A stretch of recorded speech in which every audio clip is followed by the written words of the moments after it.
Die postman was sê, jou oproepinstruksies het gekom.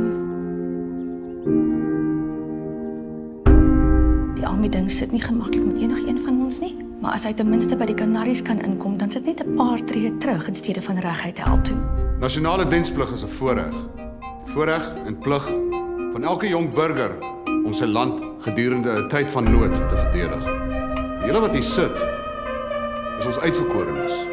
Die Kanaries van 1985. 'n Kanarie, Johan, niemand ek hoor. Vir die volgende 2 jaar gaan ons saam werk, woon, eet, sweet, ontspan en aanbid. Want dit is jou voorreg en jou plig. Hou jy van musiek? Ja, baie ons. Sharky's day today. Almal sê julle is 'n koor uit die hemel uit. 'n Engelekoor.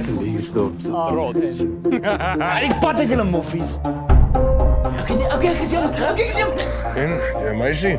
Sodra jy Kokie oopstaan, dan vlieg jy weg. Ons sing in 'n koor, maar ons het nie 'n stem nie. Want dit gaan alweer oor jou. Dis mos altyd die victim. Kom sê dit nie voor. Ek is nie jou ma, jou meneer, jou meisie of jou maatjie nie. Ek is jou korporaal. Ons moet die oorlog tot aan die einde toe veg. Want hoe nader aan die einde, hoe feller sal die totale aanslag van die duiwel word. Maar onthou hierdie gevoel, hierdie woede, want anders gaan dit eendag 'n naam weer verander.